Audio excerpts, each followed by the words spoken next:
Hi, good morning. Another day, another surgery. So, our cases for today, first is breast augmentation. So, this is a virgin case for a 24-year-old female, no? So, I did vortex rhinoplasty to her 2 years ago, no? So, ngayon, breast augmentation naman ang gusto niya.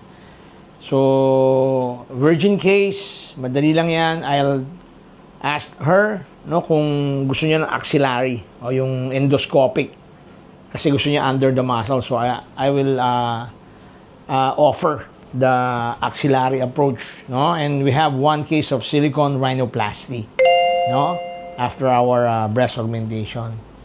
So that's it. Another day, another surgery. Another day, another surgery. Steady ang kamay ni Doc sa laban. Hindi na kailangan magtago sa anino. May sagot sa tanong, may tiwala sa proseso. Vasquez Skin and Body Center. Hi, I'm done doing the breast augmentation. This is a virgin case, 24-year-old female. So I placed the implant under the muscle. So this is dual plane. Actually, the patient is a good candidate for subglandular, so above the muscle lang.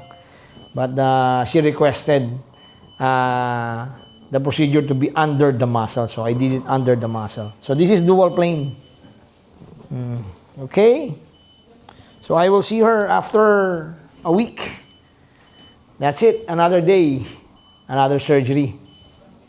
Another day, another surgery. Steady ang kamay ni Doc sa laban. Hindi na kailangan magtago sa anino. Hi, I'm done with the silicone rhinoplasty. So, ganda po. Ayan na. Mga tangkanyang tip. The bridge, this one is swelling already. No? So, pag nawala na yung swelling, this will be okay. Pero ang ganda. Okay? Ayos. That's it. Another day. Another surgery.